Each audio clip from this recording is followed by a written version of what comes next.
एक पत्नी होती है जो अपने घर में दौड़ रही थी, इधर उधर भाग रही थी अपना मुंह धोने के लिए, क्योंकि उसका जो पति रहता है वो मिर्ची का स्प्रे जो होता है उसकी आंखों में मुंह पे मार दिया होता है। लेकिन पत्नी जैसे पानी की ओर दौड़ती है उसका पति भी पीछे से दौड़ता है और अपने हाथों से गला दबाने जा रहा होता है, लेकिन तभी उसके दिमाग में कुछ आता है और अपनी पत्नी का तावल से गला घोंटकर हत्या कर देता है। और उसकी बाद अच्छे से नहाता है, स्प्रे लगाता है और उसकी जो गर्लफ्रेंड रहती है ऊपर, फिर जाकर उसके साथ में मौज मस्ती करता है और रात होने का इंतजार करता है। रात हो जाता है, फिर उसके बाद अपनी पत्नी का लाश को अपनी गाड़ी में रखता है और वहां से लगभग 60 किलोमीटर दूर जाता है और जंगल में अपनी पत्नी का लाश फेंक देता है और उसके जो मोबाइल रहता है वो तालाब में फेंक कर फिर बिंदास वहां से आ जाता है। यानी कि उसकी गर्लफ्रेंड को भी मालूम नहीं चलता है कि नीचे आखिर में हुआ क्या था। तो चलिए उस पत्नी की पूरी कहानी, उस पति की पूरी कहानी आप लोग को सुनाएंगे, बताएंगे आखिर में पति ने अपनी पत्नी का मर्डर क्यों किया था। तो नमस्ते, आदाब, सत श्री अकाल। आज की जो सच्ची घटना मैं आप लोग को सुनाने और बताने जा रहा हूँ। ये घटना केरल प्रदेश से शुरू होता है, जहाँ पे एक लड़की होती है जिसका नाम जेसी होता है, जो 49 साल की होती है। उसका पति जो रहता है उसका नाम सेम रहता है, जो 59 साल का रहता है और दोनों लोग आईटीआई प्रोफेशनल रहते हैं। जो सेम रहता है उसकी शादी पहले हो चुकी रहती है और उसके बाद वो अपनी बीवी को छोड़ देता है। छोड़ने के बाद 90 के दशक में केरल में ही एक लड़की से मिलता है और उससे प्यार करता है और उसके बाद जैसी ये और दोनों लोग शादी कर लेते हैं। यानी कि जैसी उसकी दूसरी पत्नी रहती है और ये लोग आईटीआई भी किए रहते हैं, आईटी कंपनी में काम किए रहते हैं, अच्छे पढ़े लिखे रहते हैं। इसके बाद ये लोग, इसके जो पहले की एक पत्नी रहती है सेम की, उससे भी बच्चे रहते हैं। इसके बाद ये लोग प्लान बनाते हैं कि हम लोग आउट ऑफ बाहर जाएंगे और दूसरे देश में जाकर अच्छे से काम करेंगे, पैसे कमाएंगे, उसके बाद अच्छा घर बनाएंगे। ये लोग विदेश में जाके काम करने लगते हैं, रहने लगते हैं और वहीं पे अच्छे पैसे भी कमाते हैं, अच्छा घर भी केरल में बना लेते हैं। उसके बाद ये लोग सऊदी अरब में रहने लगते हैं। अब जब ये लोग सऊदी अरब में रहते थे उसी टाइम में जो सेम रहता है उसकी आदत थोड़ा अलग रहती है। वो हमेशा लड़कियों के पीछे, आंटियों के पीछे पड़ा रहता था। इसके लिए जो जैसी रहती है इससे झगड़ा होता रहता था। अब सऊदी अरब में जब झगड़ा होने लगता है इन दोनों का, तब ये लोग बाद में प्लान बनाते हैं कि अब सब विदेश उधर छोड़ दो और चलो इंडिया केरल में ही रहेंगे और अपनी फैमिली के साथ में रहेंगे। उसके बाद ये लोग केरल आ जाता है और एक दूसरे के साथ में रहने लगते हैं। लेकिन केरल आने के बाद भी जो सेम रहता है उसकी आदतें नहीं जाती, हमेशा कोई ना कोई लड़की लेके आता घर में। इसके लिए जैसी से झगड़ा होते रहता था और एक दिन जैसी जो रहती है वो कहती है कि देखो अगर तुम ऐसे ही करोगे बहुत झगड़ा हो जाता है। फिर ये केस हो जाता है, केस कोर्ट में जाता है। अब 2015 में जो कोर्ट रहती है वो इन दोनों का डाइवोर्स करा देती है। लेकिन जो घर बना रहता है सेम और जेसी का, उसमें जेसी का भी बहुत बड़ा योगदान रहता है, खुद कोर्ट ने भी कहा रहता है। तो यहाँ पे सेम की हार हो जाती है। कोर्ट ये कह देती है कि जिस घर में तुम रहोगे उसी घर में जेसी भी रहेगी, आधा ऊपर तुम रहो नीचे जेसी रहेगी। और उसके बाद ये लोग घर में रहने लगते हैं। 2015 की बात है जब इन लोग की डाइवोर्स होती है।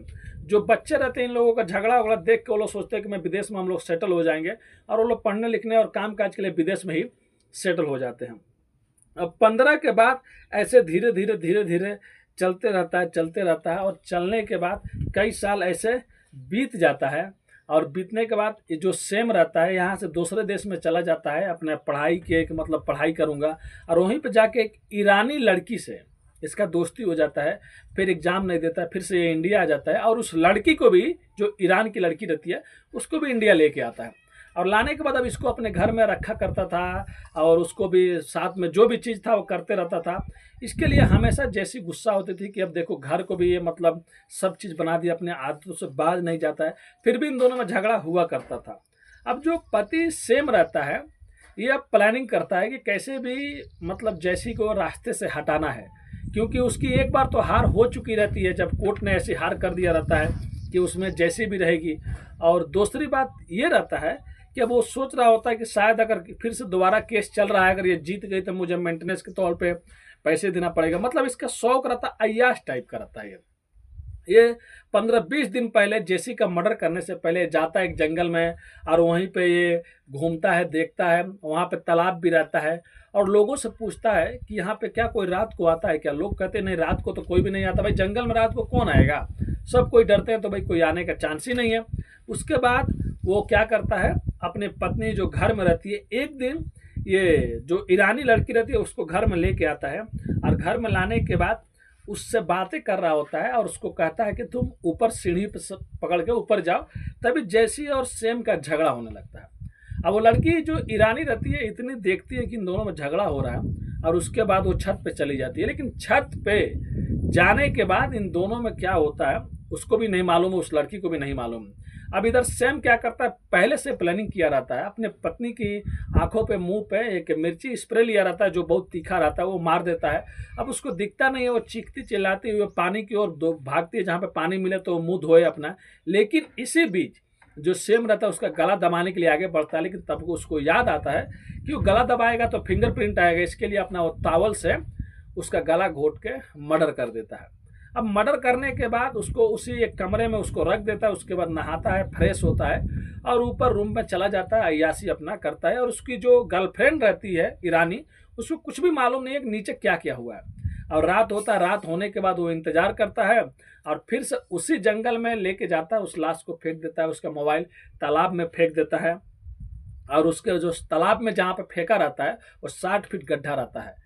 और उसके बाद वहाँ से आ जाता है, आने के बाद अगले दिन कहता है अपनी जो गर्लफ्रेंड रहती है कि चलो मसूरी घूम के आते हैं, मैसूर घूम के आते हैं। वो तैयार हो जाती है, जो वहाँ से 600-700 किलोमीटर दूर रहता है, और वहाँ पर उसके साथ में वो चला जाता है। लेकिन जो बेटे रहते हैं जो विदेश में रहा करते थे, वो अपनी माँ को फ़ोन करते हैं, मोबाइल स्विच ऑफ बताता, भाई 1 घंटा बताएगा, 2 घंटा बताएगा, 1 दिन बताएगा, चलो लाइन नहीं होगा या मोबाइल में प्रॉब्लम होगा। 2-3 दिन ऐसे कुछ दिन गुजर जाता है।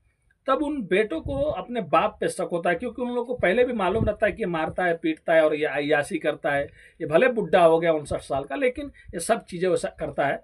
उसके बाद वो लोग पुलिस को फ़ोन करते हैं। पुलिस को फ़ोन करने के बाद पुलिस को कहते हैं कि हमारी माँ फ़ोन नहीं उठा रही है, और हम लोग को कहीं ना कहीं कोई गड़बड़ लग रहा है, बस आप जाके एक बार हमारे घर देख लीजिए हमारी माँ है कि नहीं है। अब पुलिस से रिक्वेस्ट करते हैं, पुलिस जाती है भाई, क्योंकि पहले ये लोग मुकदमा FIR लिखवाते नहीं कि उसका बाप ने उसकी माँ का मर्डर कर दिया जेसी का। लेकिन जब पुलिस घर जाती है तो देखती है घर में ताला लगा हुआ है, जेसी का मोबाइल स्विच ऑफ बता रहा है। अब उसके बाद सेम को फ़ोन करती है तो सेम इधर फ़ोन नहीं उठा रहा है, फिर मोबाइल स्विच ऑफ कर देता है। फिर ये लोग जाकर सेम को लोकेशन पता करते हैं, CDR निकालते हैं, और उसके बाद सेम को वहाँ से गिरफ्तार करके लेके आते हैं। और जब उससे पूछताछ करते हैं तो कुछ मिनटों के बाद वो सैम जो बुढ़ा रहता है 59 ईयर्स का, वो टूट जाता है। टूटने के बाद एक कहानी सुनाता है कि मेरे को बहुत वो परेशान करती थी जब भी मैं किसी लड़की के साथ में कुछ करता था। और एक बार कोर्ट में मैंने उससे हार भी गया था, क्योंकि कोर्ट ने ये भी कह दिया था कि उसका ज़्यादा रोल है मतलब घर बनाने में, तो उसको उसमें घर में रहना है और मेरे को भी रहना है। अगर वो केस जीत जाती तो शायद फिर से मेरे को कुछ और देना भी पड़ता। तो यही मोटिव रहता है मर्डर करने का। उसके बाद अब उसको FIR दर्ज होता है। उसके बाद उसकी पत्नी का जो मोबाइल रहता है उसको भी खोजा जाता है जेसी का। कई दिन तक गोताखोर जाके उस पानी में से खोज के मोबाइल निकाल देते हैं। तो पुलिस को माने तो ये बेटों का भी मर्डर करना चाहता था जेसी का, लेकिन विदेश में वो लोग चले जाते हैं तो शायद वो लोग बच जाते हैं, और ये सोचता है कि मैं अपनी लाइफ अपनी ज़िंदगी अच्छे से जीऊँगा। लेकिन कहते हैं ना कि आरोपी कितने भी शातिर हो, आरोपी कितना भी चालाक हो, पुलिस से नहीं बच सकता। अगर आप लोग गलत काम कर रहे हैं तो आज नहीं तो कल पुलिस के शिकंजे में आप लोग जरूर आ जाएंगे।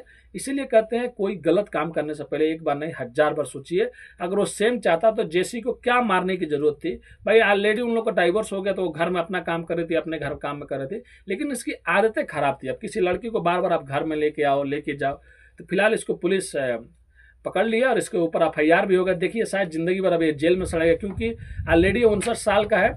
अब उसके बाद तो निकलना इसकी मुमकिन है। अगर बेटे लोग वहाँ से फ़ोन नहीं करते तो शायद इस सच्चाई का कभी पता ही नहीं चलता। तो ये थी कहानी केरल की, जहाँ पे एक आदमी इतनी चालाकी से 15-20 दिन पहले से चालाकी करता है और अपने बीवी का कत्ल करता है।